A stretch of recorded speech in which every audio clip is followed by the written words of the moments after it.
Breaking news మహాశివరాత్రిని పురస్కరించుకొని పంచారామ క్షేత్రాలలో ఒకటైన భీమవరంలోని సోమారామం భక్తులతో పోటెత్తింది.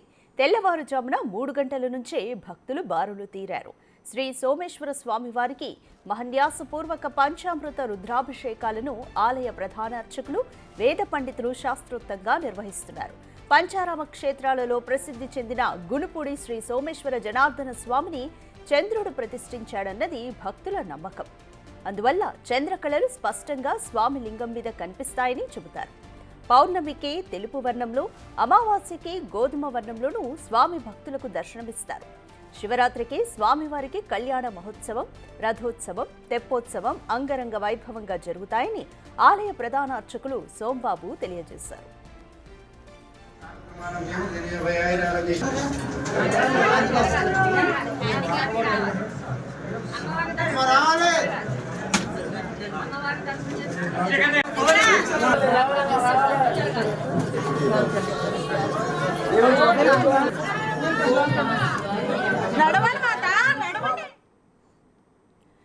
శివరాత్రిని పురస్కరించుకొని పంచారామ క్షేత్రాల్లో ఒకటైన భీమవరంలోని సోమారామం భక్తులతో పోటెత్తింది.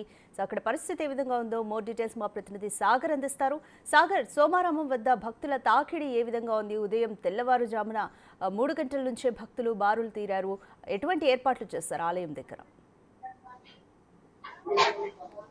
రాధిక, ఉమ్మడి పశ్చిమ గోదావరి జిల్లా వ్యాప్తంగా ఉన్న శైవ క్షేత్రాలన్నీ శివ భక్తులతో కిటకిటలాడుతున్నాయని చెప్పుకోవచ్చు. ప్రస్తుతం మనం పాలకొల్లులోని పంచారామ క్షేత్రాల్లో ఒకటైన శ్రీ క్షీర రామలింగేశ్వర స్వామి ఆలయం వద్ద ఉన్నాం. స్వామివారిని దర్శించుకోవడానికి ఉదయం నుండే భక్తులు పెద్ద ఎత్తున ఆలయం వద్దకు చేరుకున్నారు. మనం స్వామివారిని చూడొచ్చు.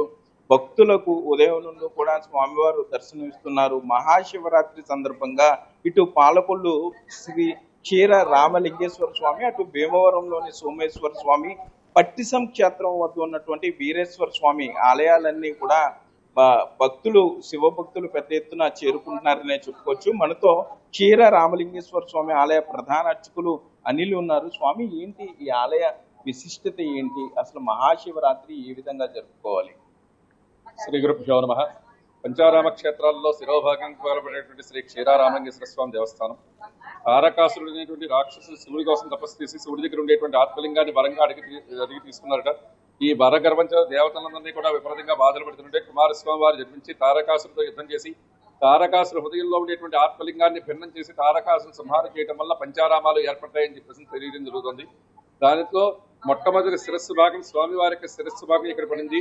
దీని కృతయుగంలో శ్రీ మహావిష్ణువు ప్రాణ ప్రతిష్ఠ చేసిన తర్వాత దండకారణ్యం వద్ద ప్రదక్షిణ చేసేటువంటి క్రమంలో శ్రీ మహావిష్ణువు అంశైనటువంటి శ్రీరామచంద్రమూర్తి స్వామివారిని పునః ప్రతిష్ఠ చేశారని చెప్పేసి మనకి పురాణాల ద్వారా తెలిసేటువంటి విషయం.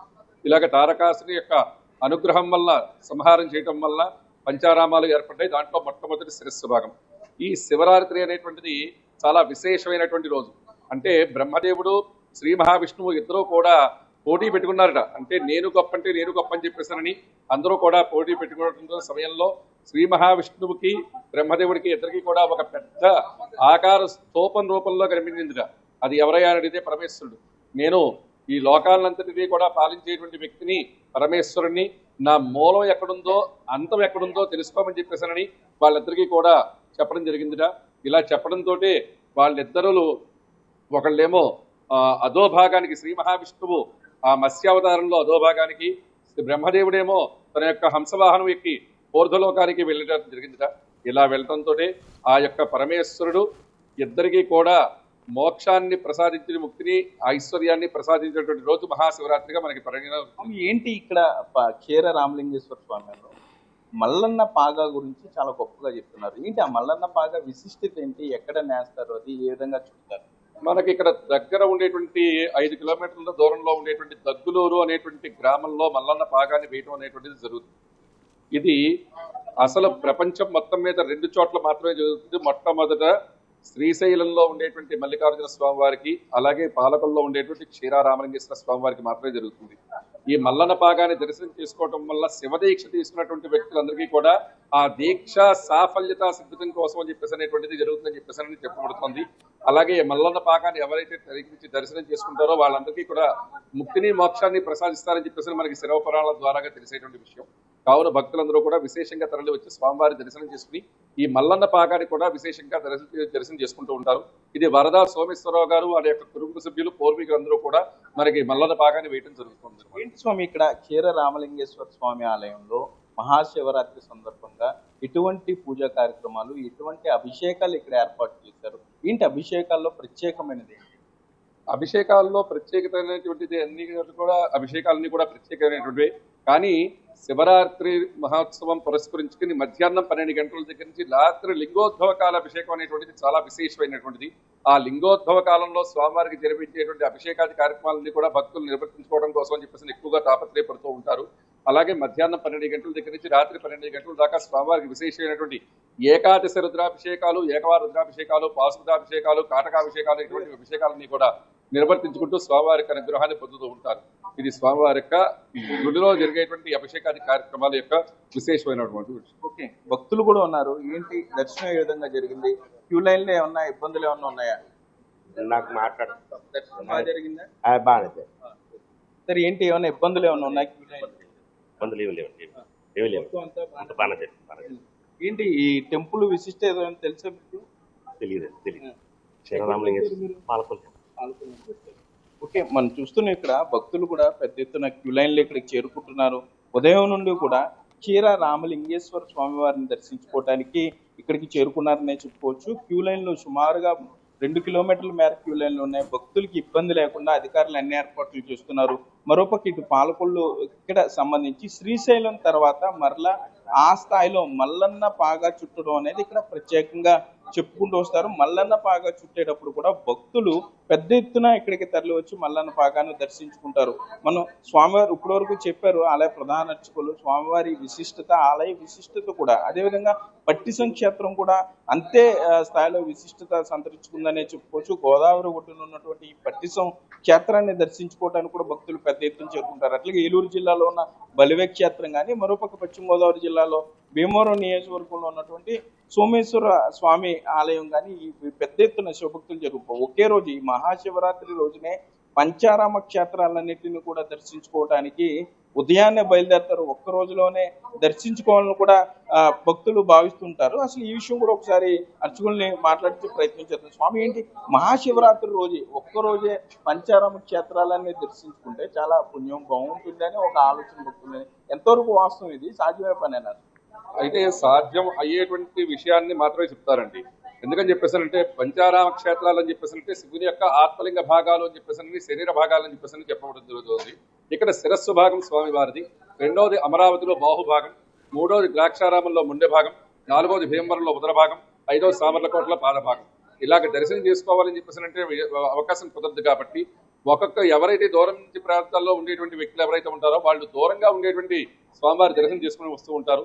అమరావతి, భీమవరం, పాలకొల్లు, ద్రాక్షారామం, సామర్లకోట ఇలాగా 5 ఆరామాలు ఒక్కసారి దర్శనం చేసుకుంటే శివుని యొక్క పరిపూర్ణమైనటువంటి దేహాన్ని దర్శనం చేసుకునేటువంటి పుణ్య ఫలితాన్ని కలుగుతుందని చెప్పేసి భక్తులందరి యొక్క ప్రకార విశ్వాసం, అందుకోసం చెప్పేసి దర్శనం చేసుకుంటూ ఉంటారు. మల్లన్న పాగా చుట్టడం అంటే అసలు ఎక్కడి నుండి ఎక్కడ చుట్టారు, ఎంత పొడవు ఉంటుంది, అది ఏంటి, ఎట్లా నేయటం, అది ఎట్లా? ఇది 360 రోజులు 360 గజాలు స్వామివారికి నేయటం జరుగుతుందండి. అలాగే ఈ మల్లన్న పాగాన్ని స్వామివారి యొక్క విమాన గోపురమైనటువంటి స్వామివారి యొక్క గర్భాలయానికి పైన ఉండేటువంటిది విమాన గోపురం. ఆ విమాన గోపురం దగ్గర నుంచి బయట కనిపించేటువంటి గాలి గోపురం రాజగోపురం అంటారు. ఆ రాజగోపురం దాకా 360 మూరలు స్వామివారికి నేసి ఒక్కొక్క మూర మనకి స్వామివారికి సమర్పణ చేయడం జరుగుతుంది. ఇక్కడ శిరస్సు భాగం, ఇక్కడ శిరస్సును 2 కట్టి అలాగే 2 భాగాలుగా విడదీసి అది గాలి గోపురానికి 2 భాగాలుగాను తీసుకువెళ్లి ఆ పాదాలకి కట్టడం జరుగుతుంది. ఇది స్వామివారి యొక్క మల్లన్న పాగా కట్టేటువంటి విధానం. ఏంటి సార్, రుద్రాభిషేకం ఇక్కడ ప్రత్యేకంగా చెప్తున్నారు. మహాశివరాత్రి రోజున ఇక్కడ పంచారామ క్షేత్రంలో ఒకటైన క్షీర రామలింగేశ్వర స్వామి ఆలయంలో జరిగే రుద్రాభిషేకం ఏకన్యాస అభిషేకం అని ఏంటి ఆ విశిష్టత ఏంటి? స్వామివారికి అభిషేక ప్రియ శివ అని చెప్పేసి మనకి వేదం చెప్పబడుతోంది. అందుకోసం చెప్పేసి శివుడికి ఎంతసేపు కూడా గరళ కంఠుడు అంటే స్వామివారి కంఠంలో ఆ యొక్క గరళం ఉండటం చేత ఆయన ఆ గరళాన్ని ఉపశమనం చెందడం కోసం అని చెప్పేసానని అభిషేకం చేస్తే ఆయన ఉపశమనం చెందుతాడు అని చెప్పేసి అనేటువంటిది మనకి పురాణాల ద్వారాగా తెలిసేటువంటి విషయం. అందుకోసం అని చెప్పేసి స్వామివారికి విశేషమైనటువంటి అభిషేకాది కార్యక్రమాలన్నీ కూడా భక్తి శ్రద్ధలతో భక్తులు నిర్వర్తించుకుంటూ ఉంటారు. ఇక్కడ స్వామివారికి విశేషంగా మొట్టమొదటి గణపతి పూజ చేసి అలాగే శరీరం శుద్ధి కోసం చేసుకునేటువంటి మహాన్యాసం చేసుకుని స్వామివారికి తర్వాత అభిషేకాది కార్యక్రమాలను కూడా భక్తులు నిర్వర్తించుకుంటూ ఉంటారు. ఏకాదశి రుద్రం ఏకవారం వాళ్ళ యొక్క స్తోమతని బట్టి ఓపికని బట్టి స్వామివారికి అభిషేకం చేసుకోవడం అనేటువంటిది మనకి పూర్వం నుంచి వచ్చేటువంటి సాంప్రదాయం అన్నమాట. స్వామి ఇప్పుడు బిగ్ టీవీ లైవ్ ఇస్తుంది ఇక్కడ చీరా రామలింగేశ్వర స్వామి, మీరు చెప్పే మాటలన్నీ మా ప్రేక్షకులు కూడా వింటున్నారు. చాలా మంది గుడికి రాలేకపోవచ్చు, టీవీలో చూస్తున్నారు. సో వారు ఇంట్లో ఏ విధంగా ఈ రోజు పూజా కార్యక్రమం చేసుకుంటే మంచిది, ఏ విధంగా చేసుకుంటే వారికి పుణ్యఫలం వస్తుంది అనేది కూడా ఒకసారి భక్త మహాశలందరికీ కూడా మహాశివరాత్రి శుభాకాంక్షలు.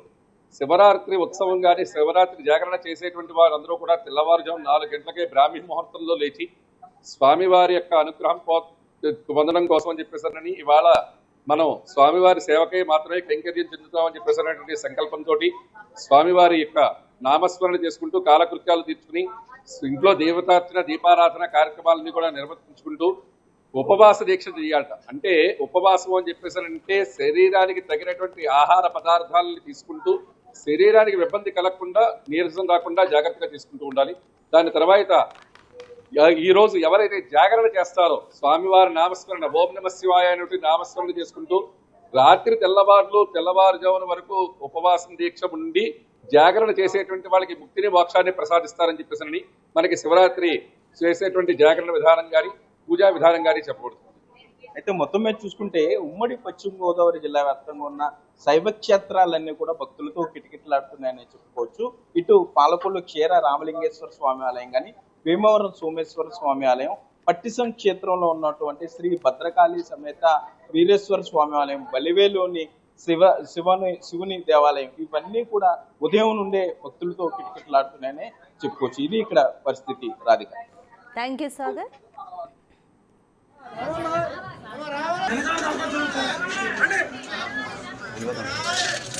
అంటున్నారా